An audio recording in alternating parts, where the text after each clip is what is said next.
आकाशवाणी भोपाल से प्रस्तुत हैं प्रादेशिक समाचार।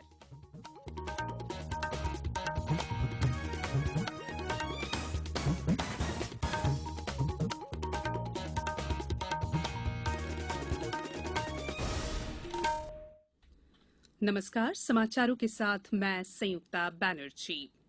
कोरोना संक्रमण के मद्देनजर सभी श्रोताओं से अपील है कि लापरवाही न बरतें, सभी एहतियाती उपायों का पालन करें और 45 वर्ष से अधिक उम्र के जिन लोगों ने कोविड का पहला टीका लगवा लिया है, सही समय पर दूसरा टीका भी लगवाएं। 3 आसान उपायों का पालन करें और सुरक्षित रहें। मास्क लगाएं, 2 गज की सुरक्षित दूरी बनाए रखें तथा बार-बार हाथ धोने और साफ सफाई का ध्यान रखें।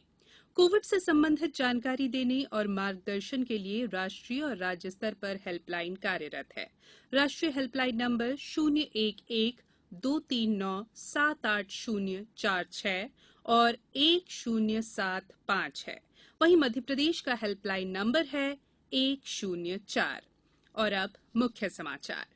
कुछ पाबंदियों के साथ प्रदेश में कल से खुल जाएगा कोरोना लॉकडाउन। आज आदेश जारी होने की संभावना। राष्ट्रीय कोविड टीकाकरण कार्यक्रम के तहत कोविड वैक्सीन की लगभग 12 करोड़ डोज जून में उपलब्ध हो जाएंगी।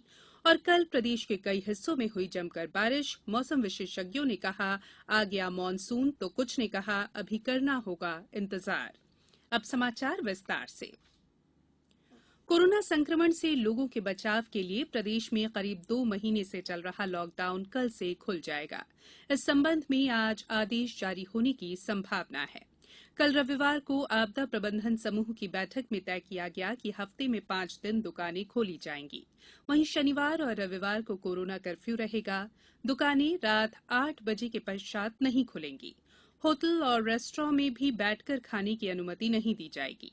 भोजन पार्सल के जरिए रात 10 बजे तक बुलवाया जा सकेगा। अनलॉक के दौरान स्कूल, कॉलेज, सिनेमा हॉल और शॉपिंग मॉल बंद रहेंगे। चिकित्सा शिक्षा मंत्री विश्वास सारंग ने बताया कि बाजारों पर नजर रखने के लिए कोरोना सेफ्टी टीम गठित की जाएगी। केंद्र ने कहा है कि राष्ट्रीय कोविड टीकाकरण कार्यक्रम के तहत कोविड बचाव की वैक्सीन की लगभग 12 करोड़ डोज जून में उपलब्ध हो जाएगी। स्वास्थ्य मंत्रालय ने कहा है कि 6 करोड़ 9 लाख से अधिक कोविड वैक्सीन राज्यों और केंद्र शासित प्रदेशों को भेजी जाएगी। इसका उपयोग प्राथमिकता वाले स्वास्थ्य कर्मियों, अग्रिम पंक्ति के कार्यकर्ताओं और 45 वर्ष की आयु से अधिक के लोगों के लिए किया जाएगा।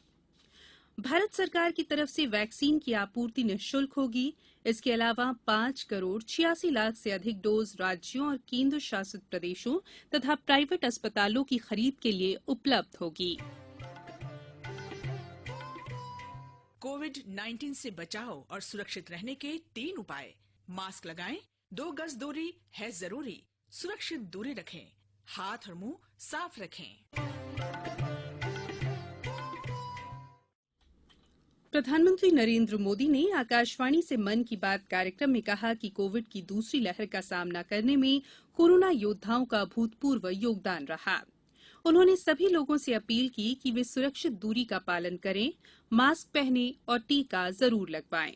कोरोना काल में वाहनों के जरिए ऑक्सीजन और अन्य उपकरण समय पर पहुंचाने के लिए उन्होंने ड्राइवर, रेलवे और वायुसेना के विमान चालकों की सराहना करते हुए उनमें से कुछ लोगों से चर्चा भी की। श्री मोदी ने कहा कि कोरोना की शुरुआत में देश में केवल एक परीक्षण प्रयोगशाला थी, लेकिन आज 2,500 से ज्यादा प्रयोगशालाएं काम कर रही हैं। प्रधानमंत्री ने कहा कि महामारी के समय भी देश के किसानों ने अनाज का रिकॉर्ड उत्पादन किया है। प्रधानमंत्री ने कहा कि स्वतंत्रता प्राप्ति के 7 दशकों में केवल 3.5 करोड़ ग्रामीण घरों में पानी के कनेक्शन थे, लेकिन पिछले 21 महीनों में 4.5 करोड़ ग्रामीण घरों में स्वच्छ पानी के कनेक्शन दिए गए। ये समाचार आप आकाशवाणी भोपाल से सुन रहे हैं। हमारे समाचारों को अब आप कभी भी और कहीं भी अपनी सुविधा के अनुसार सुन सकते हैं। ये समाचार बुलेटिन यूट्यूब, ट्विटर और फेसबुक पर AIR न्यूज भोपाल पेज पर सुने जा सकते हैं। इसके अलावा आप हमारी वेबसाइट newsonair.com पर या AIR न्यूज ऐप पर भी समाचार सुन सकते हैं। ब्रेक के बाद बुलेटिन में एक बार फिर आप सभी का स्वागत है। प्रधानमंत्री नरेंद्र मोदी के नेतृत्व में केंद्र में एनडीए सरकार के कल 7 वर्ष पूरे हो गए। कल ही केंद्र में नरेंद्र मोदी सरकार के दूसरे कार्यकाल के 2 वर्ष भी पूर्ण हो गए। भारतीय जनता पार्टी ने कार्यकाल के 7 वर्ष पूरा होने के दिन को सेवा दिवस के रूप में बनाया, वहीं पूरे हफ्ते को सेवा सप्ताह के रूप में मनाने का फैसला भी किया। भारतीय जनता पार्टी के राष्ट्रीय अध्यक्ष जेपी नड्डा, केंद्रीय गृह मंत्री अमित शाह सहित पार्टी के वरिष्ठ नेताओं ने केंद्र सरकार के 7 वर्ष पूरे होने पर प्रधानमंत्री नरेंद्र मोदी को बधाई दी। रक्षा मंत्री राजनाथ सिंह ने कहा कि प्रधानमंत्री नरेंद्र मोदी के नेतृत्व में एनडीए सरकार ने 7 वर्ष के लोक सेवा, जन कल्याण, विकास, सुशासन और सुधार में एक नया अध्याय लिखा है। आज विश्व तंबाकू निषेध दिवस है। इस अवसर पर प्रदेश भर में अनेक कार्यक्रमों का आयोजन किया जाएगा। इस वर्ष का विषय तंबाकू छोड़ने के लिए प्रतिबद्ध रखा गया है। गौरतलब है कि दुनिया भर में हर साल तंबाकू से 80 लाख लोगों की मौत होती है। वहीं भारत में ही हर साल 12-13 लाख लोगों की मौत तंबाकू से जुड़ी बीमारियों के कारण हो जाती है। वैश्विक स्तर पर तंबाकू का उपभोग कम करने और इससे स्वास्थ्य पर होने वाले दुष्प्रभावों को उजागर करने के लिए हर साल ये दिन मनाया जाता है। राष्ट्रीय तंबाकू नियंत्रण कार्यक्रम के इंदौर जिला नोडल अधिकारी डॉक्टर अमित मालाकार ने बताया कि आज जिले भर में आमजन को तंबाकू छोड़ने के लिए प्रोत्साहित किया जाएगा। मौसम विभाग ने कहा है कि केरल में मानसून की 3 जून तक पहुंचने की संभावना है।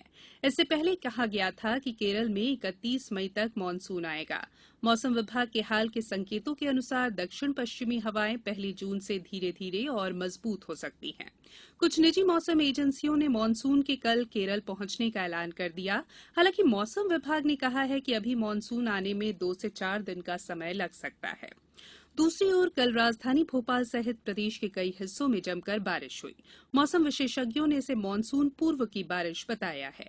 कल भोपाल में 32 मिलीमीटर बारिश दर्ज की गई। कुछ स्थानों पर ओले भी गिरे। कल सागर, इंदौर, उज्जैन, जबलपुर और होशंगाबाद संभागों में कई स्थानों पर बारिश हुई। आज भी कई जगह बारिश होने का अनुमान है। फ्रेंच ओपन टेनिस टूर्नामेंट के पुरुष सिंगल्स में 2 बार के उपविजेता ऑस्ट्रेलिया के डोमिनिक थियम पहले दौर में हारकर प्रतियोगिता से बाहर हो गए हैं। उन्हें स्पेन के पाब्लो अंडुजर ने रोमांचक मुकाबले में 4-6, 5-7, 6-3, 6-4, 6-4 से हराया।